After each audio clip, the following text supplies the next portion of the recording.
os desafios para garantir o abastecimento de água à população de São Paulo. Esse é o tema do debate de hoje no Melhor e Mais Justo, ao vivo pelo portal tvt.org.br.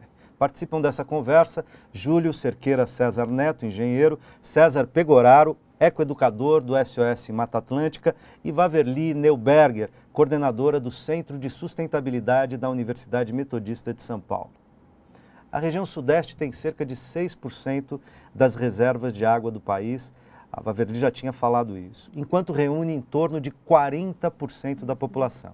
A região metropolitana de São Paulo, além de concentrar a maior parte dessa população, atrai centenas de milhares de novos habitantes por ano. Também já falamos sobre isso. Então, como planejar para atender à demanda futura? Como, Júlio? Como planejar? Nós temos que voltar a planejar, tá certo? Estou acabando de dizer que nós estamos há 30 anos absolutamente sem nos preocupar com os problemas que afetam as populações.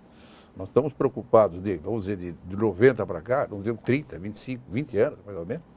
E eu acredito que os nossos governantes estão preocupados exclusivamente com os processos eleitorais. Não estão preocupados mais com os problemas administrativos. Uhum. Antigamente, os governadores faziam política e administração. De 90 para cá, pararam. Eles só fazem política.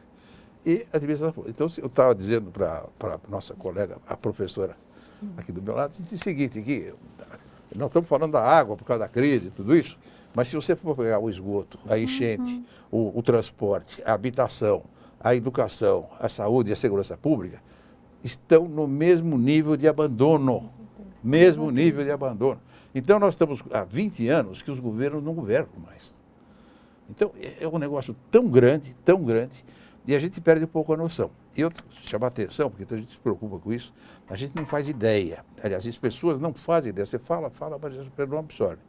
Nós estamos tratando da região metropolitana de São Paulo, que é entre as 4 segundas maiores do mundo. Tem Tóquio com 35 milhões, depois tem São Paulo, Nova York, Nova Delhi e Cidade do México com 22 milhões, mais ou menos. É a segunda metrópole do mundo. Isso é muito grande. Nós não temos parâmetros. Eu vou fazer igual o fulano, ou eu vou fazer... A gente tem ideia...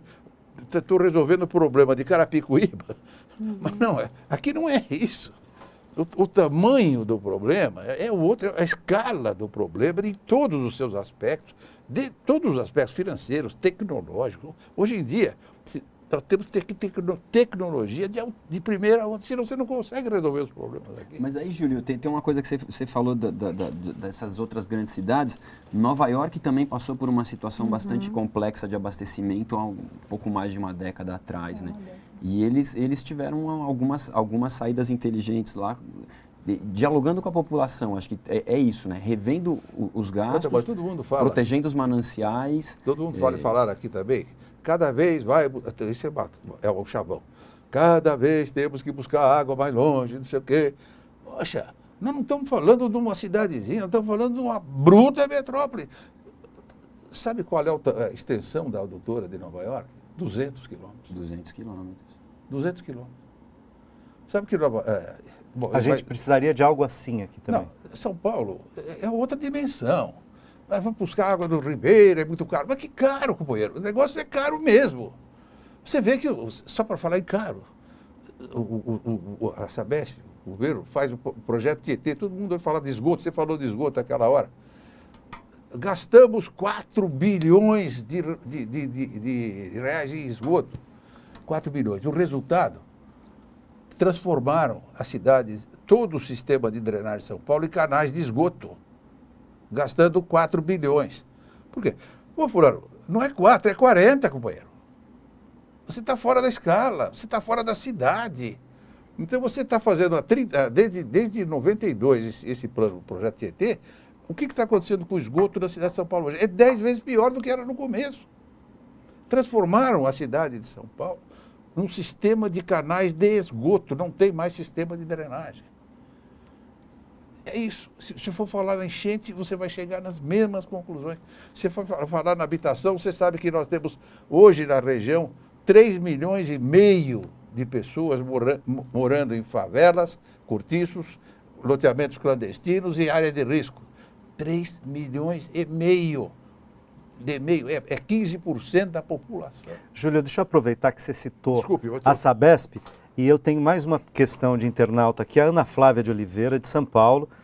Ela diz o seguinte: estão havendo rodízios não declarados em vários bairros da capital e Grande São Paulo.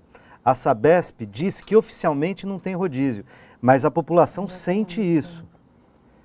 A Sabesp diz que são manobras. Essas manobras técnicas, né, são normais e corriqueiras em tempos sem problemas com abastecimento? Pergunta ela. Eu gostaria de dizer a todos que nós convidamos para estar aqui conosco à mesa a Sabesp e o DAEE, mas que, enfim, não aceitaram o nosso convite para participar. De todo modo, é corriqueiro essas manobras técnicas que a Sabesp faz, suspendendo a água em vários bairros da capital e da Grande São Paulo, Waverly? É sim, e não é de agora, né? É de bastante tempo, né? Que, Ou seja, então não é rodízio, não, é habitual. É habitual, que na verdade acontece... Não é rodízio não é racionamento. Exatamente, não é? O que na verdade é que as pessoas não percebem, porque é um dia por semana e volta nos outros dias, dá para dar conta com a caixa d'água, né? Então, isso acaba não sendo percebido, né? E se a gente olha também, eu acho que a gente tem uma mudança... hoje, a quantidade de prédios que está sendo construída e a forma como essa água nos condomínios continua sendo gasta, né, sem você ter a discriminação de cada apartamento, né, então aquela conta coletiva onde, eu vou economizar para quê, né, então todo mundo gasta bastante, né, e os condomínios, eles têm grandes caixas d'água, então você acaba não percebendo que a água não está vindo naquele dia. Mas que esse rodízio, ele já está instaurado na região metropolitana de São Paulo há muitos anos, com certeza está. E ele ele normalmente é percebido nas pontas de rede, né? Mais nas regiões periféricas, nas pontas de rede, que é justamente onde a gente tem menos pressão, onde quando tem eventualmente, né, a gente sabe que temos essas manobras do sistema, né? A interligação do sistema permite que algumas regiões troquem do sistema que está o sistema abastecedor, né, o sistema produtor de água. Então, o que acontece é diminuir um pouco a pressão na tubulação ali, a ponta da rede fatalmente vai sem padecer. Água, sente. E eu queria perguntar para vocês, usar esse tempo que nos resta do último bloco, quais são, se a gente tivesse que tomar medidas, digamos, emergenciais e planejar aqui o curto, médio prazo para solucionar esse tipo de problema. Então, o Júlio já estava dizendo, precisa de um aporte consistente de recursos, precisa, portanto, de decisão política, etc. Eu não sei se eu concordo com o Júlio de que de 20 anos para cá, porque 20 anos para cá é quase o tempo da nossa democracia recente. Eu acho que a nossa democracia fez o Brasil avançar em muitas áreas. Eu sou um profissional da área da saúde e sei o quanto o SUS tem sido importante para a população brasileira. Então, a gente teve melhoras na saúde. Do que tínhamos, aliás, não tínhamos saúde no período da ditadura militar e nem antes, a não ser para quem era trabalhador formalmente empregado, que eram poucos e tal. Então, acho que em alguns setores a gente piorou, em outros a gente melhorou, talvez tivesse que ter melhorado mais, nunca é o que a gente gostaria, mas de todo modo, acho que a gente teve avanços em muitos setores, mas de todo modo, se a gente tivesse que planejar, né, daqui para frente, o que temos que fazer? Cobrar aporte consistente de recurso, mas do ponto de vista técnico, o que temos que fazer? Como que a população de São Paulo, da Grande São Paulo, pode olhar e dizer assim, olha, daqui 1 ano, 2 ou 3, esse problema estará resolvido?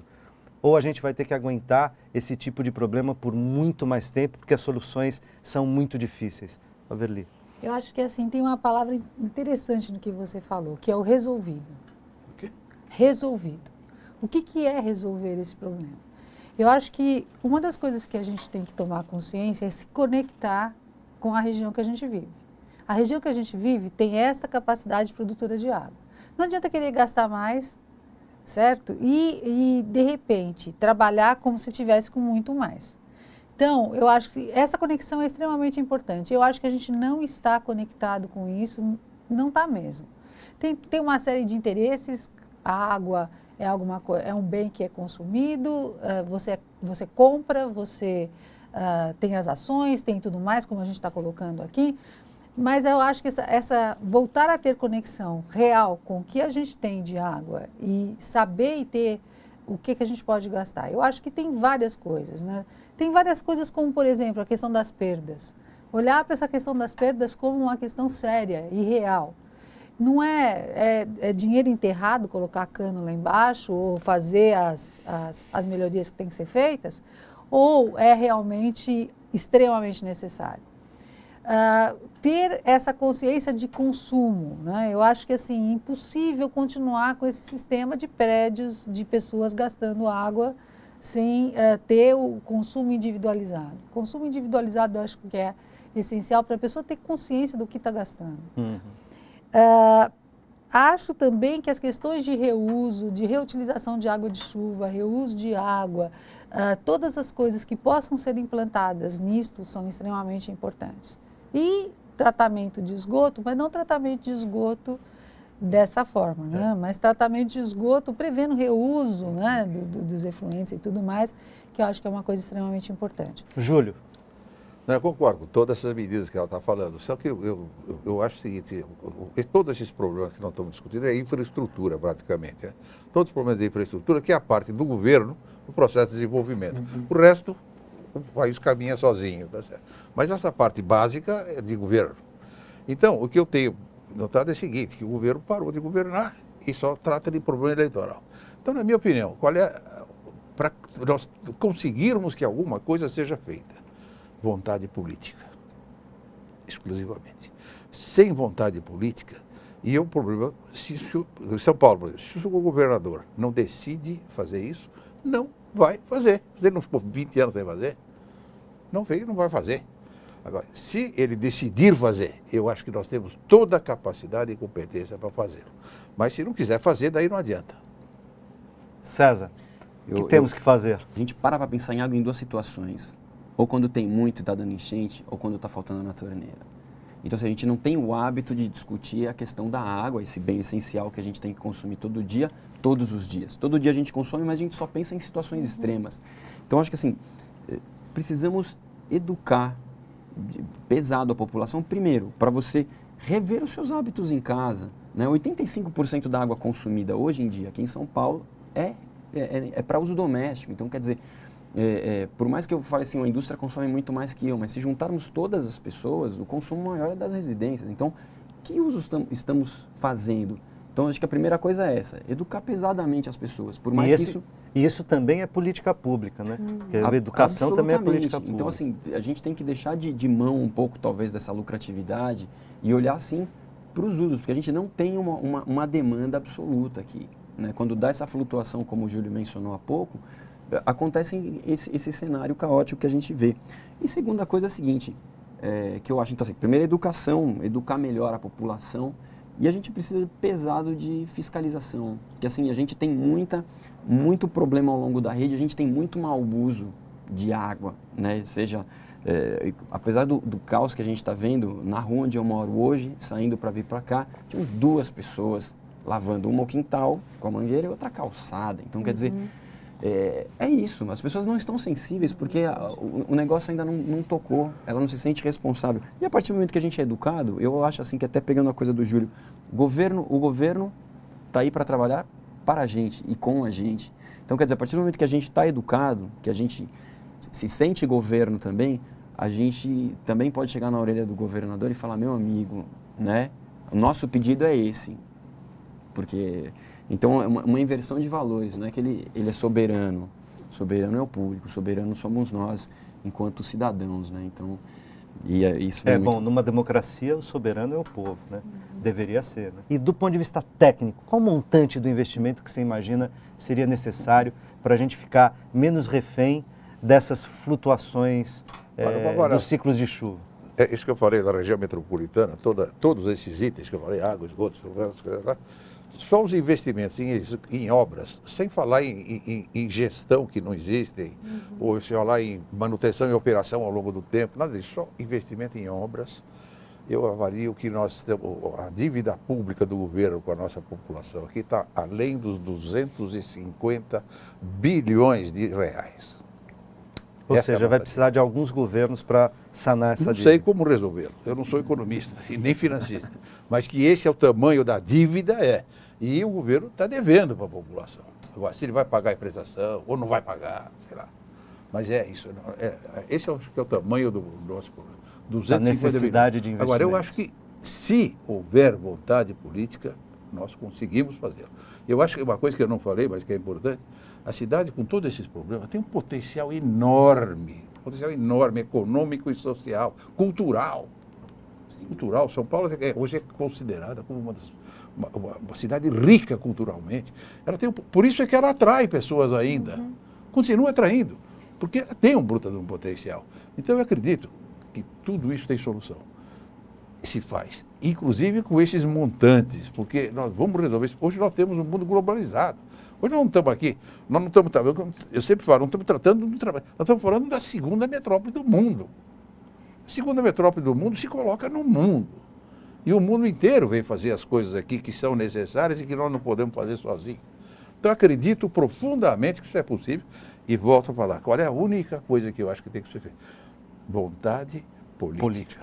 Eu agradeço muitíssimo a presença de vocês.